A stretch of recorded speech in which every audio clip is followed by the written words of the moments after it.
Hi, my name is Playdead'S, and I'm going to be talking about the game feel for the intro demo level of Inside.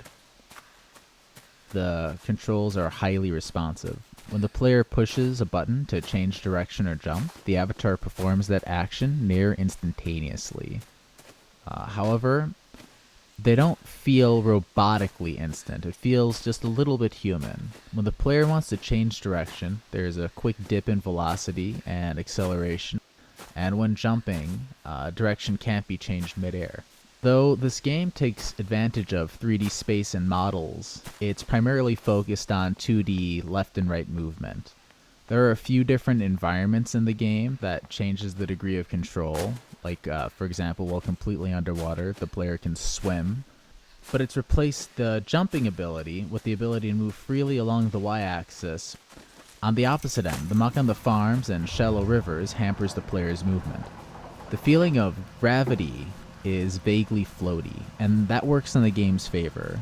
It captures the feeling of being weightless like a child, or like in a dream. When it comes time to make big jumps or blind leaps of faith, it makes it easier for the player to see that as their best path forward. This is also felt on the movable objects being moved with relative ease by a child. This does not mean gravity is entirely safe. If the player falls from too high with nothing to break their fall, they will restart from the last checkpoint. Friction is heavy. The player stops moving quicker than feels realistic. This leads to a tighter feeling of control for the player. It makes it easier for the player to control jumping and execute stealth mechanics successfully. This also extends to movable objects. When the player wants to move or stop a movable object, the game makes it easy to maneuver. So, there are a lot of elements of polish throughout this entire game. The sound is incredible, and the visuals bring this dark and brooding atmosphere to life. But specifically things that help to emphasize the game feel of being in control of this kid, this weak protagonist. The way the player avatar is animated to flail their arms and legs while jumping adds to that feeling of weightlessness. And though the avatar does turn around fast, the animation of them shifting their weight from one direction to the other looks very realistic. It looks like something that kid would do when they're really young, just easily able to put a ton of stress on their body. Making the player a kid and the human enemies adults creates a feeling of helplessness or weakness. It makes it obvious the player cannot overpower the enemy. The same goes for the hounds and the emaciated pig in this demo level. That point is driven home when an enemy catches the player, resulting in animations that see the player avatar helplessly struggle against their fate. So, in general, as was touched on just a little bit earlier, the level design helps support this game feel. Generally, the player is trekking through the shadows in a gloomily lit, man-made hell. There are gangs wearing masks that roam the world, searching for their next victim. If the player is spotted by their lights, they will give chase, release the hounds, or just try to shoot the player. This works with simple controls and 2D level design to make the player feel like they're living a story. It allows all focus to be on the story and puzzles.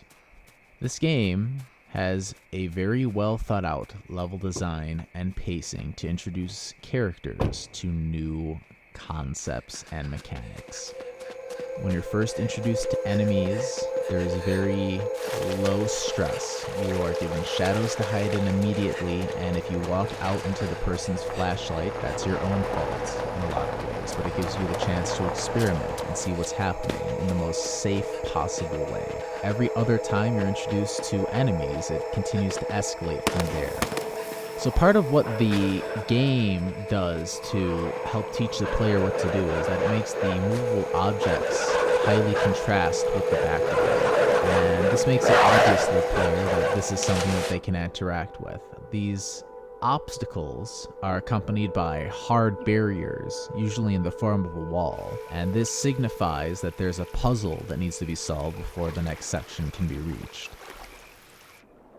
Now, in a very specific example of what I think is a unique form of potentially introducing a player to a new concept, in the section where you jump from a rooftop into a cart of pigs, the camera subtly shifts to give the player an exaggerated view of a cart at the bottom of a high drop.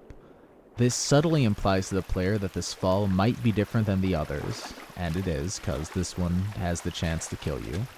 So there are a lot of affordances throughout the game, but I guess the most obvious affordances, the most obvious thing that I can think of as an affordance is when the player needs to make a running jump across a chasm, there's often a 3D model or a tree with roots jutting out, and this creates a natural explanation for the player as to how they catch on to the other side and can climb up.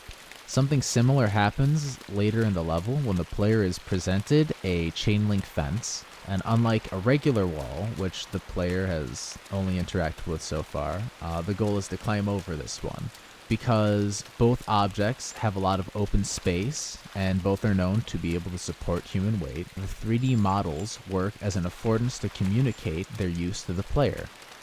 Throughout most of the intro level, the player is introduced to two major mechanics: enemies giving chase, and jumping.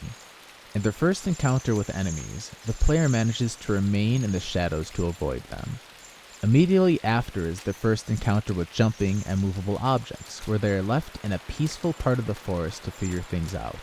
After is their first encounter with the hounds in a river, where they first need to run away from an enemy on the same plane as them. Soon after that, the enemy and jumping mechanics are used together in the first time, requiring the player to jump over vines as they run away from a masked figure. This ultimately culminates in the final enemy of the level, this emaciated pig that charges at the player. And to win that fight, you have to keep jumping over it as you slowly get closer to a wall that it crashes into.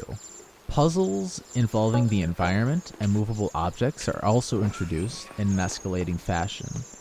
It begins with simply tipping a fridge over to jump over a wall, and ends with infiltrating a farm to shoot chiclets out of an air machine. Overall, this game does a great job of showing how to introduce mechanics to a player while maintaining game feel, while maintaining a sense of immersion.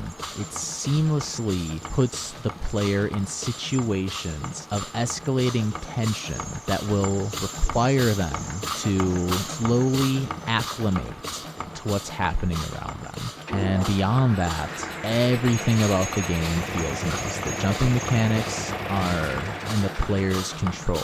They're not floaty at all when you want to move somewhere that's completely within your control. If you don't want to keep moving forward, even if you're in the air, it's going to stop once you let go.